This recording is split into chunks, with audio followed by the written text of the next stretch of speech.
This is my reading of The Last Monster, an original story I made from scratch all by myself.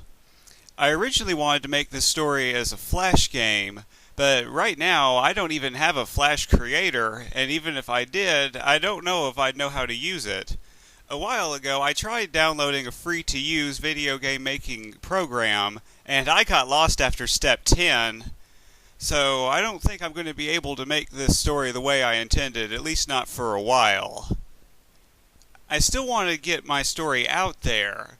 So what I did was I stripped away the video game elements and wrote down the story like it was a book. And now I'm going to read that story out loud, kind of like an audiobook. And then I'm going to share these recordings with as many people as I can. Now, let's begin. Prologue. In the living room of a house, a young boy sits on a couch watching television. He has black hair, blue eyes, and is wearing a yellow shirt with blue jeans. He starts talking to himself. Ever since Mom had that accident and the doctor told her she wouldn't be able to have any more kids, he says, she and Dad have both been acting very weird. And earlier this morning, they told me they had a big surprise for me today. I hope the weirdness will stop after the surprise is over. The front door of the house opens. A man, woman, and girl enter through the door. The man has black hair, hazel eyes, and wears a plaid shirt with beige pants. The woman has dark hair that has been dyed blonde, blue eyes, and wears a green shirt with blue jeans. The girl has light brown hair, brown eyes, and wears a blue dress. "Mark," the man calls, "we're home." The boy gets up off the couch and goes to the door to greet his parents. When he sees the girl, he stops and stands motionless. "Who is that?" he asks. "This is Amy," the woman says. "She's going to be your new sister." Mark's mouth drops open and his eyes widen. He is completely speechless. "Amy," the woman says, "maybe it would help if you said hello." Amy looks down at the ground. "Hello," she says weakly. There is a long moment of silence as no one says anything. "Don't worry," the man says. "I know this will take some getting used to, but give it some time, and I'm sure the two of you will become the best of friends." Chapter 1. Enter the Nightmare. A little house sits out in the country. The amount of sunlight indicates that it is mid or late morning. In front of the house is a parked car. An elderly couple and two teenagers are packing things into the car. The elderly man has gray hair, blue eyes, and is wearing a dark blue shirt with khaki pants. The elderly woman has gray hair that has been dyed black, green eyes, and is wearing a light brown shirt with a long white skirt that reaches her ankles. The teenagers are more grown-up versions of Amy and Mark. Amy wears a light purple shirt with blue jeans, and Mark wears a gray shirt with red sleeves and black jeans. Mark pulls a cell phone out of his pocket. "I'm going to call home to let Mom and Dad know we're on our way," he says. He dials a number and waits a while as Amy and the elders pack the car. He finally puts the cell phone away without having said anything. "They're not answering," he says with a concerned tone. "Why don't you try calling their cell phones?" Amy suggests. "I did just try calling both of their cell phones," Mark replies. "What about the house phone?" Amy asks. "I tried calling that earlier," Mark says. "They didn't answer it either." With a heavy Canadian accent, the elderly woman says, "Don't worry, I'm sure they're all right." The elderly man, also with a heavy Canadian accent, says, "We're about to go back, so we'll find out soon enough. I bet their power just went out, eh?" The car drives down a road. The sun is starting to set while a thunderstorm rages. In the distance, a big city can be seen. The car enters the city and starts driving down empty streets. Outside, there are no cars, but shadowy human-like figures can be seen through the darkness stalking the streets. Inside, the elderly man drives the car, the woman sits in the passenger seat, and the teens sit in the back. Mark looks out his window. Amy has a concerned look on her face. There's no activity at all, Amy says. Now I'm starting to get worried. Did you see that? Mark exclaims. I can definitely see people out there, but why are there no cars on the road? And is it just me, or are all the people trying to come toward us? The car stops at a stop sign. The shadowy figures outside are definitely moving toward the car and getting closer. Don't stop, Mark says, almost panicking. We need to keep moving. Don't you know you're supposed to stop at stop signs? The elderly man says with a lecturing tone of voice. You'll never pass your driving test if you don't know such simple rules, eh?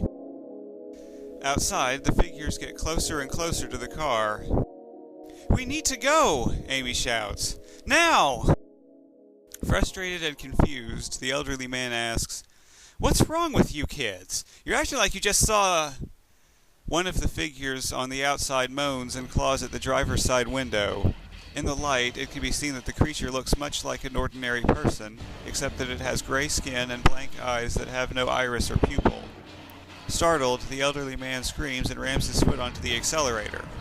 The car zooms forward, and the grandfather struggles to keep it steady. Then, the ground starts shaking violently. Great! Amy exclaims.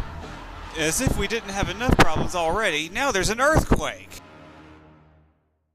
The shaking ground causes the grandfather to lose control of the already unsteady car, and he ends up crashing right into a fence that divides the neighborhood from the main road. The shaking stops, and the grandparents are now unconscious. Amy pulls out her cell phone. I'm calling for help, she says. She presses the power button, but nothing happens. Nothing at all. It won't even turn on! She exclaims, panicking. Why? It was fully charged before we left! Outside, the monsters are still advancing towards the crashed car. We need to get out of here, Amy says. And leave our grandparents to die? Mark replies. I don't want to leave them behind, Amy says, but they're unconscious, and those monsters are getting closer. If we stay here, we'll die too. Frustrated, Mark only says, Fine! The kids scramble to get out of the car. I know this place, Mark says. This is the neighborhood we live in. We should try to get back home. Mom and Dad could be there. Even if they aren't, Amy responds. It's definitely safer there than here. The two teenagers start running. The monsters are already closing in behind them, so turning back is definitely not an option. Monsters litter the streets of the neighborhood, too. Aside from the moaning of the human-like creatures, the teens can hear even more abominable sounds that are definitely coming from other monsters. They even catch brief glimpses of the shadowy shapes of other monsters, but they try not to focus too much on them and only on getting back home. They just run down the first street that leads into the neighborhood. They soon come to a four-way intersection. Knowing the layout of the neighborhood, the kids instinctively take the path that leads up, since they know that this street will take them straight back to their house. As they run down the road, the monsters become more numerous. A monster gets close enough that it tries to grab Amy, but she's able to move out of the way so that the creature grabs only air. A monster grabs Mark's upper arm and starts trying to bite his shoulder. He punches its head with his free arm, causing it to let go and fall over. They finally arrive in front of their house. This is our house, but how do we get in? Mark wonders. Do you have a key? I know I don't have a key, Amy says, suggesting the first thing that comes to her mind. Even after chasing the teenagers so far, the monsters have not given up their chase. They're still getting closer. I don't want to do this, Mark says, but desperate times call for desperate measures. Mark runs up to one of the potted plants in front of the house's doorway. He picks it up, carries it over to a window, and smashes the window with the pot. Mark and Amy enter the house through the new opening. In the room they enter is a desk with a chair and a computer against one wall. A bookcase is against the same wall as the window. If we could get through the window, Amy says, they probably can too. We'll have to block it with something. That bookcase should work. The two teens go over to the bookcase. One gets on either side and grabs it. Together, they lift the bookcase. Outside, the monsters are still approaching and getting closer to the window. Amy and Mark move the bookcase over to the window and block it just before the monsters are able to get in. Amy takes in a deep breath. "We're safe," she says, calming down. "Mom? Dad?" Mark calls out. "Are you there?" Amy calls as well. "It's us, Amy and Mark." There is no response.